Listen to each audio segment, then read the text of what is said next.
Assalamualaikum warahmatullahi wabarakatuh. Halo Nana, bagaimana kabarnya? Sudah siap? Semoga kalian selalu dalam keadaan sehat dan bersemangat ya dalam belajar hari ini. Hari ini kalian akan belajar tema 1, Selamatkan makhluk hidup. Subtema 1, Tumbuhan sahabatku. Tujuan pembelajaran hari ini supaya siswa dapat menentukan ide pokok sebuah paragraf. Kemudian siswa dapat membuat kesimpulan yang baik dan benar setiap paragrafnya. Yang ketiga, siswa dapat mengembangkan kesimpulan menjadi sebuah paragraf.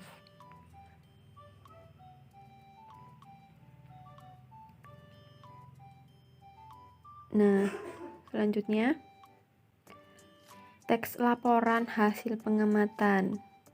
Nah, Nana ada yang tahu apakah teks laporan hasil pengamatan itu?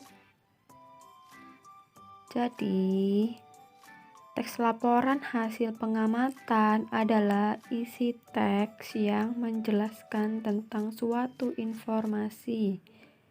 Setelah membaca laporan hasil pengamatan, diharapkan dapat menemukan ide pokok.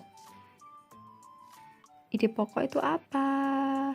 Ide pokok adalah pokok pikiran.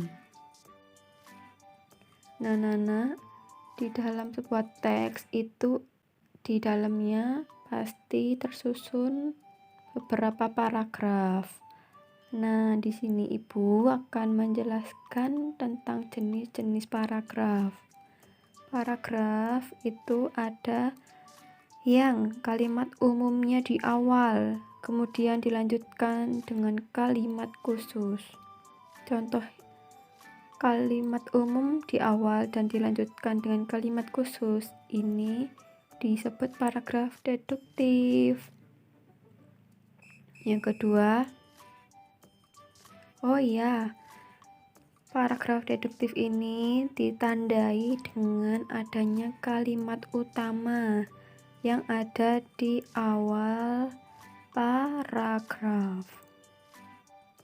Selanjutnya ada paragraf kedua, yaitu paragraf induktif.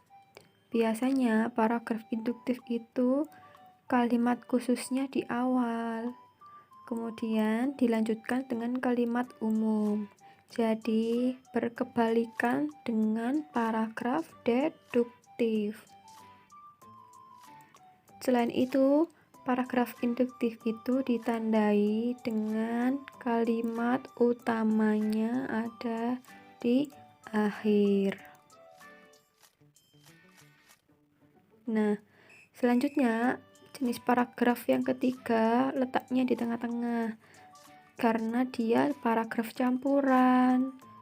Jadi paragraf campuran itu diawali kalimat umum di awal dan nanti ditutup dengan kesimpulan. Jadi tidak ada kalimat khususnya, Nana.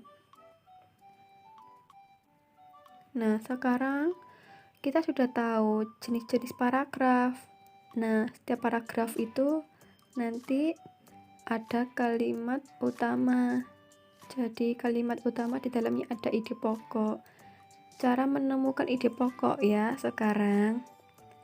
Yang pertama yang harus kalian lakukan yaitu membaca seluruh paragraf dengan cermat. Yang kedua, mencermati kalimat pertama hingga akhir di setiap paragrafnya. Yang ketiga, membaca kalimat demi kalimat sampai menemukan ide pokok. Yang keempat, menandai ide pokok dalam setiap paragraf. Yang kelima, menandai info penting dalam setiap paragraf. Nah, ini ada contoh sebuah teks ya, Nana. Teks. Nah, coba kita amati. Di sini ada teks yang berjudul Bagaimana Jagung Berkembang Biak. Nah, teks ini terdiri dari 5 paragraf. Paragraf 1, paragraf 2, 3, 4, dan 5. Kita fokuskan dulu ke paragraf yang 1.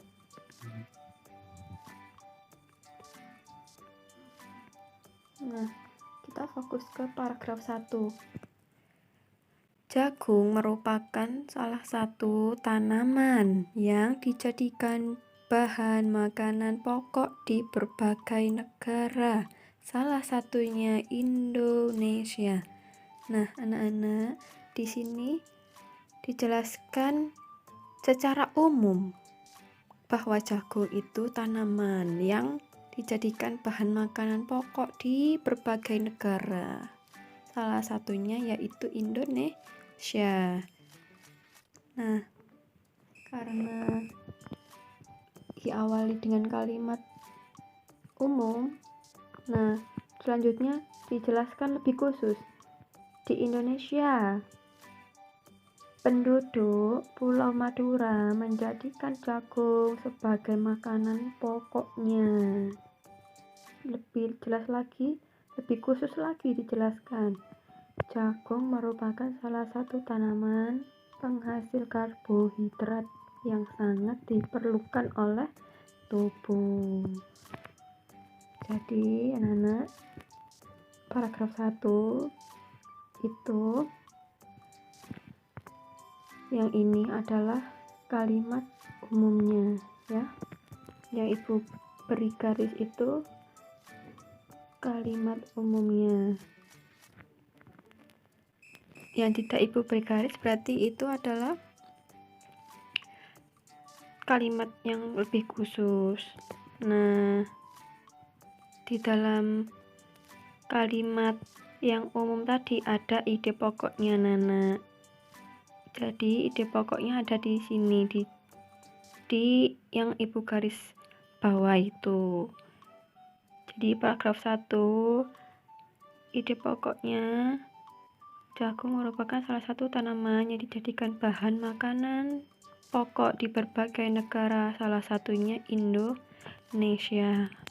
Sekarang kita lanjut ke paragraf kedua. Kita baca dulu.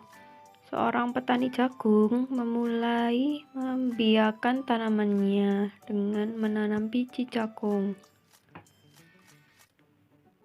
Nah, di sini itu dijelaskan secara umum kalau petani jagung itu memulainya dengan menanam biji jagung.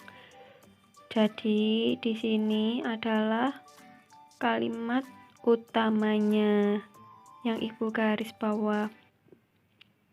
Kemudian dijelaskan lebih khusus lagi. Setelah 3-4 hari bakal tanaman akan muncul di permukaan tanah. Tanaman jagung akan terus tumbuh menjadi besar. Dijelaskan lebih khusus lagi, 3 hingga 3,5 bulan buah jagung dapat dipanen oleh petani. Lebih khusus lagi dijelaskan, buah jagung yang berbentuk seperti tongkol pada mulanya berupa sekuntum bunga. Yang ketiga, coba kita lihat. Bunga jagung memiliki helai-helai rambut halus pada bagian ujungnya. Pada helai-helai rambut tersebut terdapat tepung sari. Jadi ini masih membahas tentang helai rambut di jagung ya. Kemudian dijelaskan lebih khusus lagi, helai-helainya itu terdapat tepung sari. Tepung sari akan terbang terbawa angin ketika angin bertiup. Tepung sari yang terbawa angin sebagian akan jatuh ke kepala putik yang terletak di bagian bawah bunga pada pohon jagung yang lain. Nah, ketika itulah terjadi pembuahan. Nah, yang kalimat utamanya ada di belakang anak-anak secara umum. Secara umum ini adalah di kalimat ketika itulah terjadi pembuahan. Jadi yang tadi teks yang Ibu baca itu lebih khusus menjelaskan tentang bagaimana proses-prosesnya pembuahan. Yang keempat, kita lihat paragraf 4. Setelah terjadi pembuahan, bunga jagung tersebut terus berkembang hingga menjadi buah jagung. Perkembangan itulah yang dapat diamati dari waktu ke waktu. Nah, ini kalimat utamanya secara umum ada di awal. Setelah terjadi pembuahan, bunga jagung tersebut terus berkembang hingga menjadi buah jagung. Kalimat utamanya di awal ya. Kemudian secara khusus dijelaskan, perkembangan itulah yang dapat diamati dari waktu ke waktu. Buah jagung akan siap dipanen ketika rambut jagung sudah berwarna kecoklatan dan bagian tongkolnya sudah mengering. Dijelaskan lebih khusus lagi, apabila buah jagung tersebut dikupas akan memperlihatkan biji jagung dan yang kekuningan. Bagian yang dimakan manusia adalah biji jagung. Jadi di sini kalimat utamanya di awal ya. Kemudian yang paragraf 5, supaya jagung selalu tersedia sebagai bahan makanan manusia, maka petani jagung harus menanam kembali sebagian biji jagung dari hasil panen. Nah, ini dijelaskan kalimat utamanya di sini ya, Nana. Secara umum ada di awal.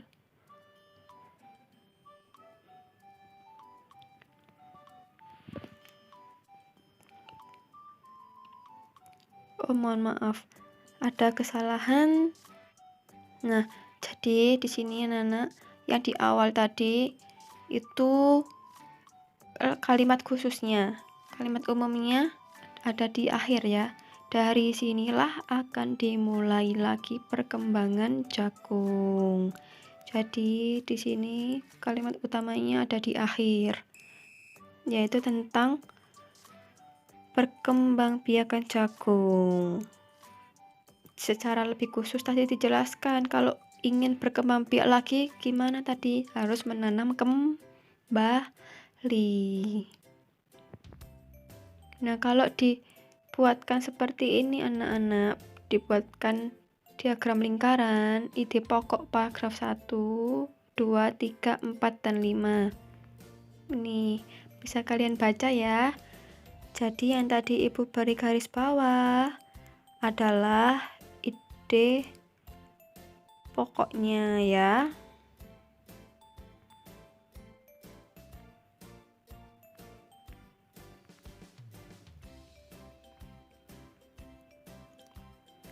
Jadi anak-anak, kalau menentukan ide pokok paragraf kita harus cari dulu kalimat utamanya seperti yang Ibu lakukan.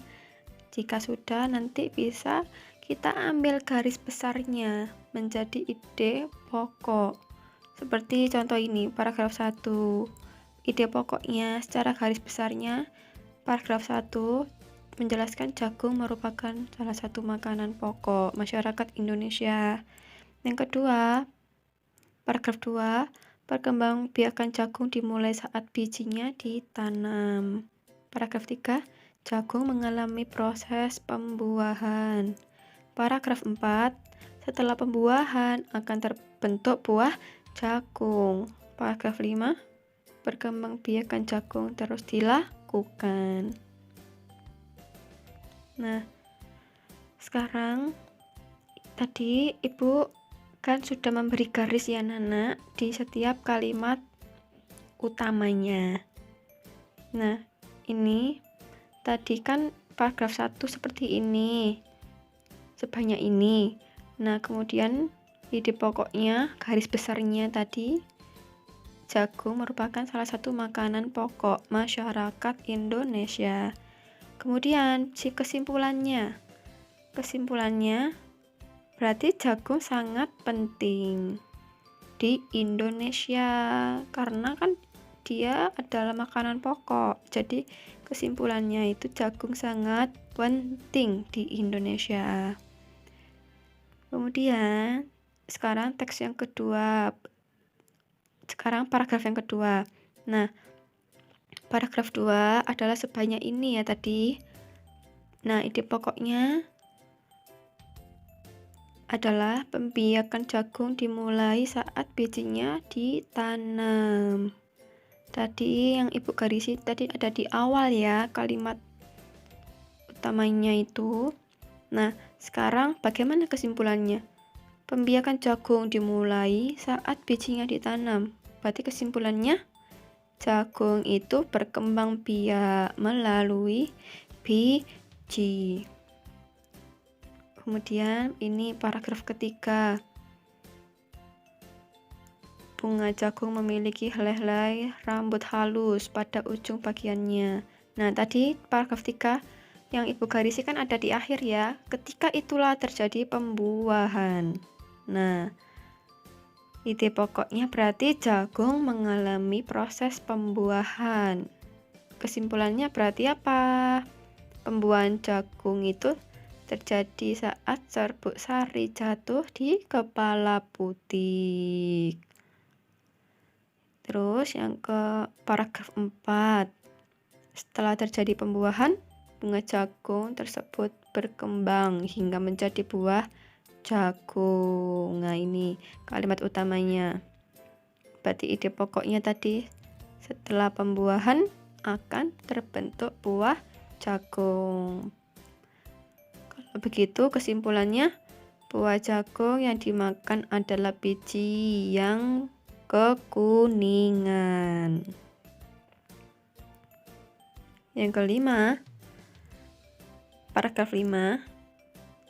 Tadi supaya jagung selalu tersedia sebagai bahan makanan manusia, maka petani juga jagung harus menanam kembali. Nah, dari sinilah akan dimulai lagi perkembangbiakan jagung. Berarti ide pokoknya perkembangbiakan jagung itu terus dilakukan. Garis besarnya seperti itu. Kalau gitu kesimpulannya, kesediaan jagung terbentuk dari perkembangbiakan yang terus-menerus dilakukan dengan menanam biji. Nah, kalau begitu menurut kalian apa ciri-ciri kesimpulan yang baik? Kalau kita bikin kesimpulan, ciri-cirinya harus bagaimana? Ya, jadi ciri-ciri kesimpulan yang baik. Yang pertama, harus menggambarkan isi dari paragraf. Yang kedua, harus berisi hal-hal yang ada di paragraf. Jadi anak-anak, jangan sampai kesimpulan itu melenceng dari paragraf. Nah, sekian dulu pembahasan pembelajaran hari ini. Semoga bermanfaat.